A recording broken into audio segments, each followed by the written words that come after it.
जय हिंद। स्वागत है आप सभी का अपने यूट्यूब परिवार बीए सेमेस्टर वाला में। महात्मा ज्योतिबा फुले रुहेलखंड विश्वविद्यालय और उससे संबंधित सभी कॉलेज में कल यानी 5 जून 2026 को आप सभी का एग्जाम होने वाला है। बीए 6 सेमेस्टर में सोशियोलॉजी पेपर 2 का। पेपर 2 में आपको पढ़ना क्या होता है, जेंडर एंड सोसाइटी, लिंग और समाज आपको पढ़ना होता है बीए 6 सेमेस्टर के पेपर 2 में, ठीक है ना। ये आपका 2024 का क्वेश्चन पेपर रहेगा और एग्जाम 2027-28 के लिए भी ये क्लास आपका मोस्ट इंपॉर्टेंट रहने वाला है, ठीक है ना। चलिए, बाकी 2025 में किसी बच्चे ने क्वेश्चन पेपर नहीं भेजा था तो नहीं तो मैं आपको 2 वर्षों का क्वेश्चन पेपर प्रोवाइड करा देता। हालांकि मैंने अलग अलग विश्वविद्यालय के क्वेश्चन पेपर सॉल्व कराए हैं। डिस्क्रिप्शन बॉक्स में प्लेलिस्ट का लिंक है, जा करके आप लोग जरूर देख लेंगे। बाकी बीच में भी इसके बारे में हम लोग डिस्कस कर लेंगे, ठीक है ना। चलिए क्लास को स्टार्ट करते हैं। जितने भी महात्मा ज्योतिबा फुले रुहेलखंड विश्वविद्यालय के बच्चे हैं और उससे संबंधित ध्यान से सुन लेंगे। देखें, अगर आपके पास ये क्वेश्चन पेपर पहुंच गया है तो ये आपकी जिम्मेदारी है, अपने सभी साथियों के साथ, अपने दोस्तों के साथ इसे शेयर कर दीजिएगा ताकि वो अपना क्वेश्चन पेपर देख सकें। क्वेश्चन पेपर ये आपका 2024 का है, क्योंकि 2025 में किसी भी बच्चे ने क्वेश्चन पेपर नहीं भेजा था, क्योंकि आपका जो विश्वविद्यालय है वो आप लोगों से जो पेपर है वो कलेक्ट कर लेता है, देता नहीं है ना। तो ध्यान रखेंगे, 2025 में किसी बच्चे ने नहीं भेजा था ना कि पेपर 1 भेजा था। पेपर 1 पता नहीं इसका एग्ज़ाम कब हो गया, पता ही नहीं चलता है, क्योंकि आप लोग मैसेज ही नहीं कर पाते हैं, ठीक है ना। तो ध्यान रखेंगे, अगर आपका सभी बच्चे स्किप नहीं करेंगे, ध्यान से सुनेंगे, इसके बाद अभी क्लास को जस्ट स्टार्ट ही कर देंगे। देखिए, अगर आपका एग्ज़ाम परसों है ना, ठीक है, जैसे परसों एग्ज़ाम है और आज बता देंगे कि सर परसों मेरा एग्ज़ाम है और आज क्लास करा दीजिए, तो मैं क्लास करा दूंगा। अब कहिए कि कल आपका एग्ज़ाम है और आज कहेंगे तो ये पॉसिबल नहीं हो पाता है ना। तो वो एग्ज़ाम कब ख़त्म हो गया पता ही नहीं चला। तो ध्यान रखेंगे, आपसे अगर कोई भी सब्जेक्ट का क्वेश्चन पेपर है तो आप हमें मैसेज कर सकते हैं या फिर टेलीग्राम ग्रुप पर मैसेज कर दीजिएगा, ज्वाइन कर लीजिएगा सभी लोग टेलीग्राम ग्रुप, ठीक है। 7607574584 ये मेरा व्हाट्सअप नंबर है। एग्ज़ाम के बाद अगर किसी को क्वेश्चन पेपर मिलता है तो शेयर कर दीजिएगा, नहीं तो आपका एग्ज़ाम कब है बता दीजिएगा तो मैं क्लास करा दूंगा, ठीक है ना। चलिए, इसमें फर्स्ट क्वेश्चन देखेंगे। यहाँ पर आपसे पूछा गया है पहला क्वेश्चन। क्वेश्चन कह रहा है कि समाज द्वारा प्रदत्त किस महिला अधिकार का प्रयोग सबसे अधिक होता है। तो शादी के बाद पति से संबंध बनाना और शादी के बाद माँ बनना, दोनों। तो तीसरा ऑप्शन आपका करेक्ट है क्वेश्चन नंबर पहले का, ठीक है। चलिए अगला क्वेश्चन देखेंगे। प्रश्न नंबर 2, इसमें आपसे पूछा गया है कि जेंडर सामान्य रूप से रचित है जबकि सेक्स जैविक रूप से प्रदत्त है। यह कथन किसका कहा जा सकता है। तो यह जो कथन है नारीवाद की दूसरी लहर को कहा जा सकता है। दूसरा ऑप्शन आपका राइट है क्वेश्चन नंबर दूसरे का। चलिए प्रश्न नंबर 3 आपसे पूछा गया है, नारीवादी आंदोलन नारी को किस क्षेत्र में संघर्ष की प्रेरणा देते हैं। तो शोषण, उत्पीड़न और दमन, इन तीनों क्षेत्रों में नारीवादी आंदोलन क्या करता है, संघर्ष की प्रेरणा देता है। चौथा ऑप्शन आपका इसमें राइट है, ठीक है। मेरी कलम ठीक से चल नहीं रही है, ठीक है।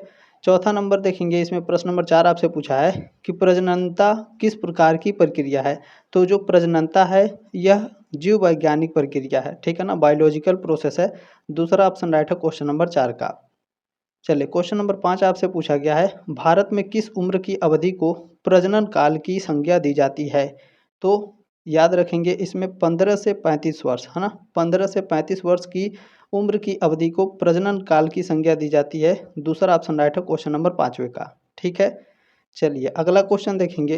प्रश्न नंबर 6, इसमें आपसे पूछा गया है कि प्रजननता में शामिल किया जाता है, किसको शामिल किया जाता है। तो जन्मित बच्चों को प्रजननता में शामिल किया जाता है, ठीक है। इसमें पहला ऑप्शन आपका राइट हो जाएगा, ठीक है। चलिए अगला क्वेश्चन देखेंगे। प्रश्न नंबर 7, इसमें आपसे पूछा गया है, आधुनिक युग में महिलाओं के उत्पीड़न में ज्वलंत समस्या बनकर उत्पन्न हुई है। कौन। तो घरेलू हिंसा ज्वलंत समस्या के उत्पीड़न, ठीक है, ज्वलंत समस्या बनकर उत्पन्न हुई है आधुनिक युग में घरेलू हिंसा, है ना, डोमेस्टिक वायलेंस। दूसरा ऑप्शन आपका राइट है क्वेश्चन नंबर 7वें का। चलिए क्लियर हुआ। प्रश्न नंबर 8 देखेंगे। इसमें आपसे पूछा गया है, धार्मिक दृष्टि से किसको अधिक महत्वपूर्ण माना गया है। धार्मिक दृष्टि से महत्वपूर्ण माना गया है पुत्र को। पहला ऑप्शन आपका इसमें राइट है। चलिए अगला क्वेश्चन प्रश्न नंबर 9, इसमें पूछा गया है, दहेज प्रथा है एक। दहेज प्रथा है, आप सभी लोग जानते हैं दहेज क्या है, एक प्रकार की प्रथा है। और ऑलरेडी क्वेश्चन कह भी दिया है कि दहेज क्या है, एक प्रथा है। लेकिन दहेज प्रथा है क्या है, तो एक अभिशाप है। तीसरा ऑप्शन आपका इसमें राइट है। क्यों अभिशाप है, क्योंकि यह दहेज के कारण बच्चियों की हत्या कर दी जाती है उनके ससुराल के द्वारा, है ना। तो दहेज के कारण ये अगर हत्या कर दी जाती है तो दहेज क्या है, एक प्रकार का अभिशाप है, ठीक है ना। तीसरा ऑप्शन आपका राइट है। और ऑलरेडी यहाँ पर क्वेश्चन में लिख चुका है कि दहेज क्या है, एक प्रथा है, ठीक है, ये भी आपको याद रखना है। चलिए अगला क्वेश्चन प्रश्न नंबर 10 इसमें पूछा गया है विधवा स्त्री का जीवन होता है, विधवा स्त्री का जीवन कठिनाइयों से परिपूर्ण होता है। तीसरा ऑप्शन आपका इसमें राइट हो जाएगा। ठीक है। चलिए अगला क्वेश्चन देखेंगे प्रश्न नंबर 11 जनन क्षमता से तात्पर्य है, जनन क्षमता से तात्पर्य होता है संतान उत्पन्न करने की क्षमता। पहला ऑप्शन आपका इसमें राइट है। चलिए अगला क्वेश्चन देखेंगे प्रश्न नंबर 12 इसमें आपसे पूछा गया है क्वेश्चन क्या कह रहा है आनर किलिंग से तात्पर्य है। आनर किलिंग से तात्पर्य क्या होता है तो सम्मान के लिए परिवार के लोगों द्वारा परिवार के ही किसी सदस्य की हत्या कर देना आनर किलिंग कहलाती है। तीसरा ऑप्शन आपका राइट है। ठीक है। और ये हत्या अधिकतर लव मैरिज के अंतर्गत देखी जाती है। ठीक है।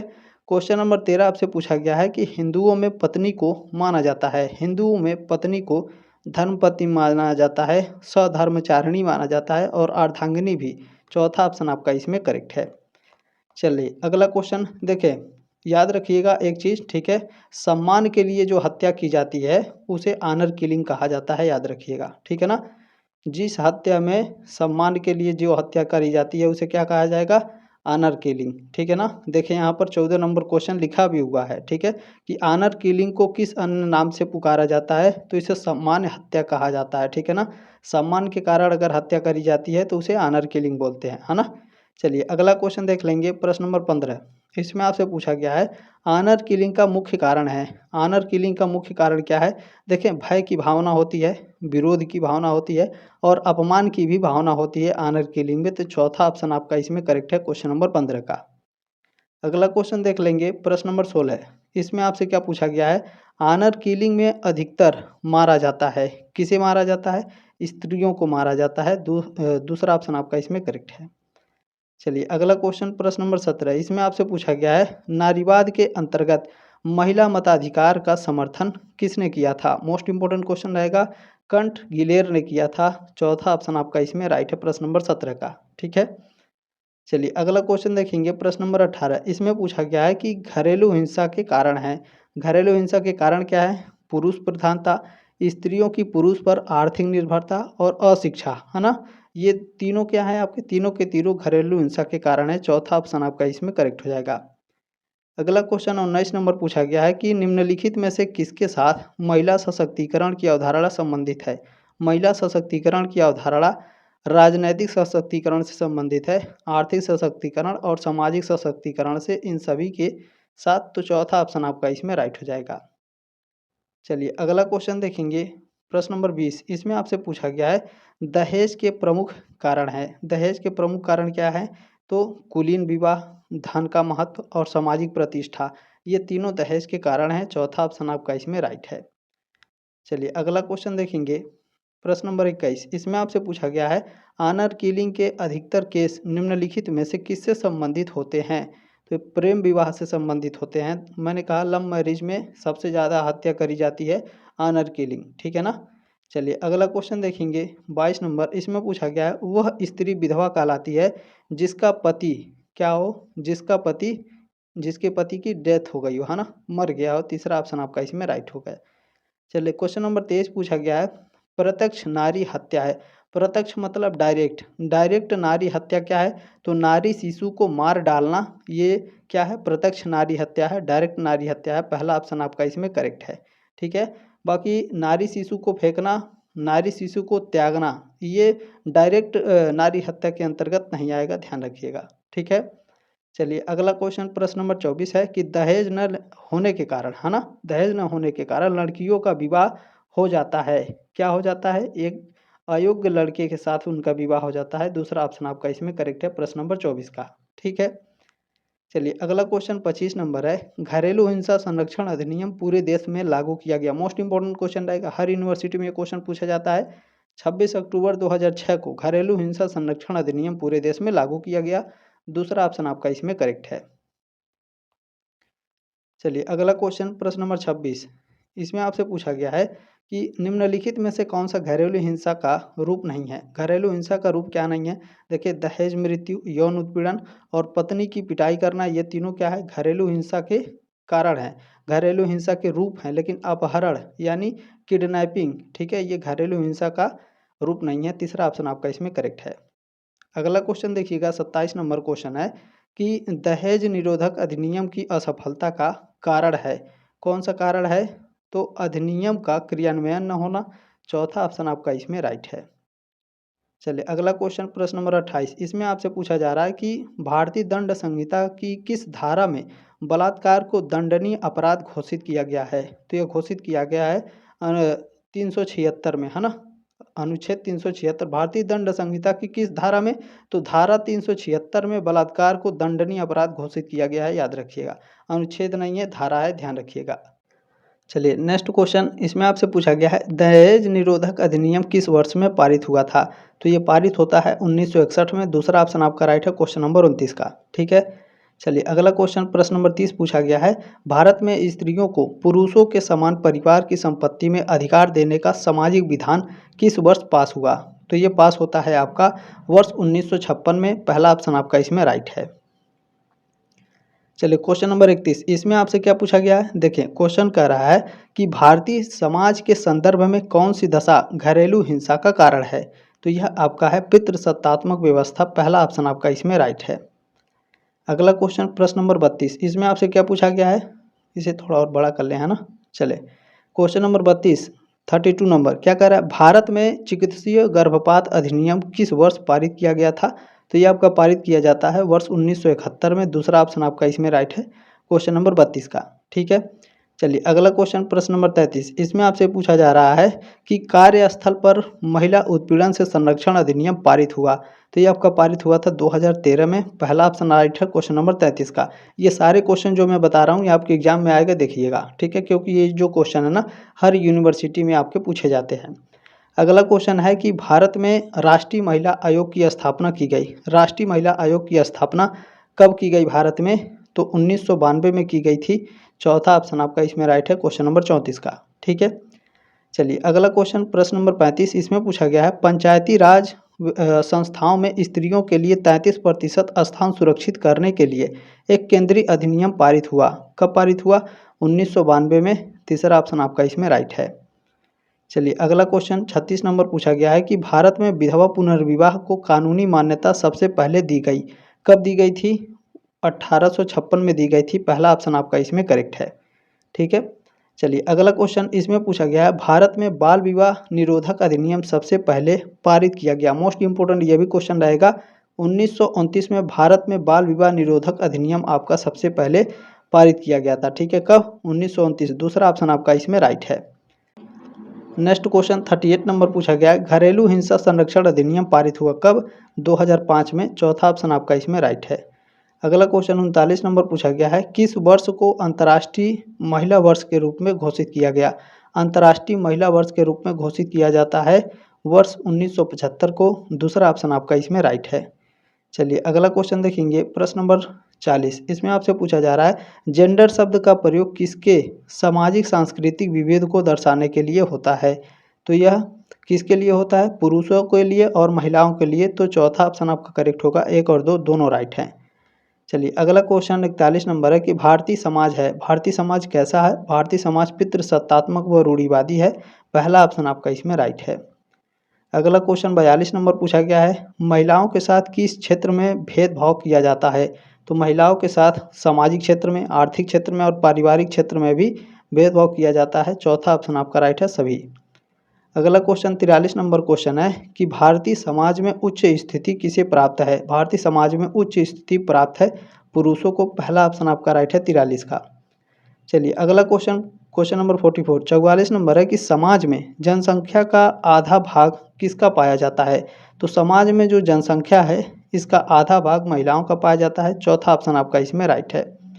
अगला क्वेश्चन है 45 नंबर भारत में लैंगिक विषमता संबंधी व्यवहारों की सीख व्यक्ति को प्राप्त होती है। तो यह समाजीकरण की प्रक्रिया द्वारा प्राप्त होती है। चौथा ऑप्शन आपका इसमें राइट है।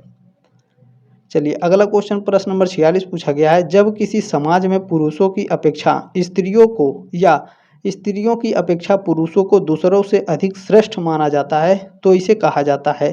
तो इसे लैंगिक विषमता कहा जाता है। तीसरा ऑप्शन राइट है, क्वेश्चन नंबर 46 का। ठीक है ना, जेंडर इनइक्वालिटी कहा जाता है। अगला क्वेश्चन देखेंगे 47 नंबर, इसमें आपसे पूछा गया है आज महिलाएं कैसा भूमिका निभा रही हैं? बताइए, आप सभी लोग बताइए।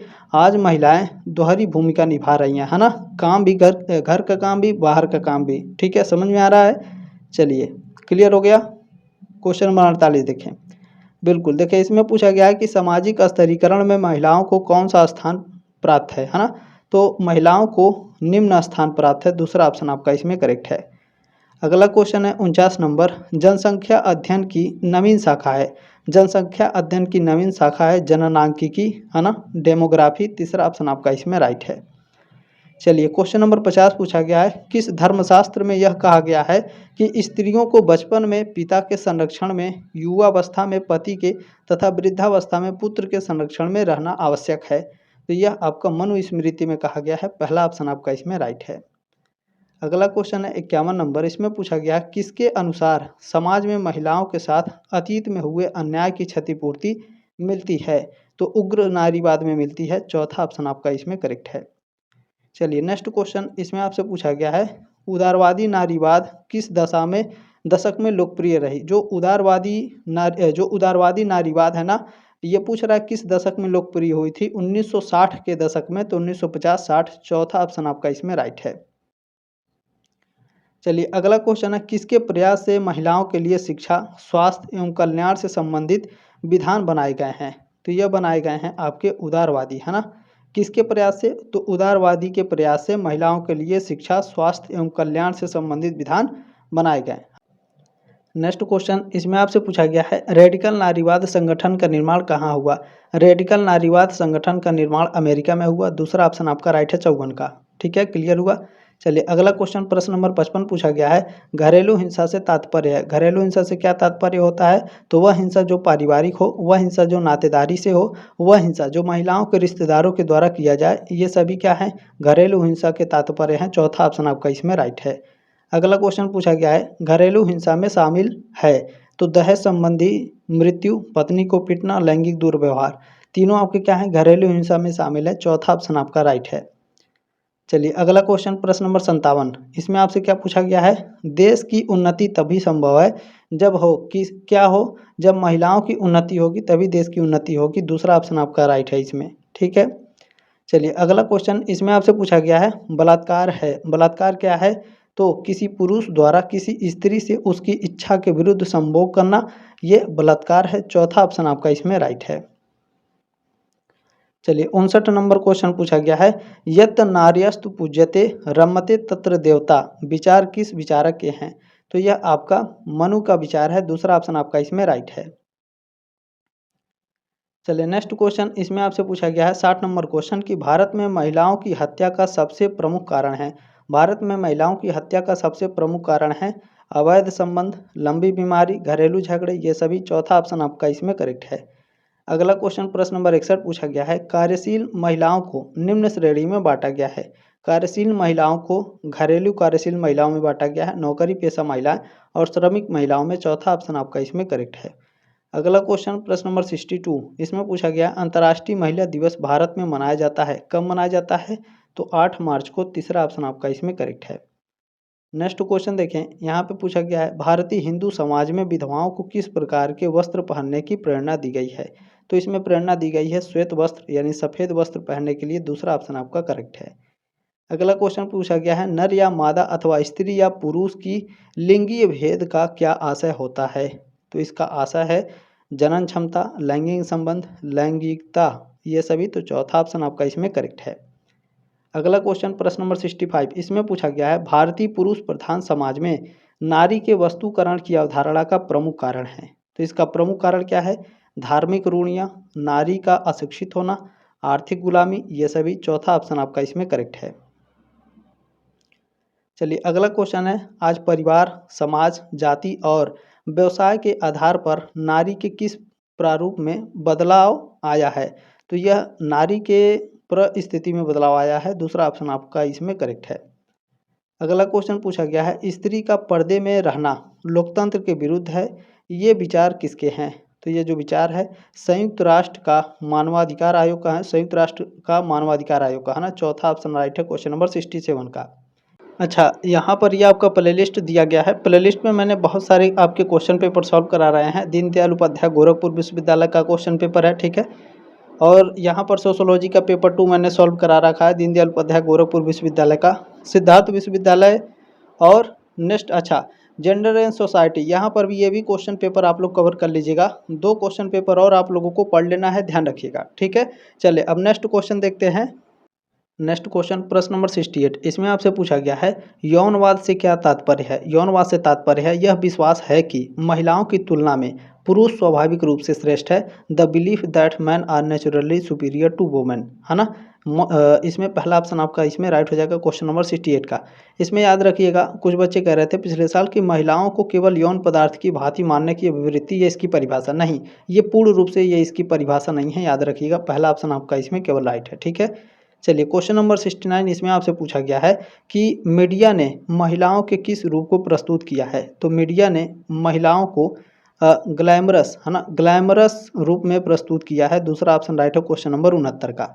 चलिए अगला क्वेश्चन देखेंगे, प्रश्न नंबर 70, इसमें आपसे पूछा गया है कि आधुनिक भारतीय परिवार में महिलाओं की परिवर्तित अवस्थिति को निम्नलिखित में से किससे सही प्रकार से बताया जा सकता है।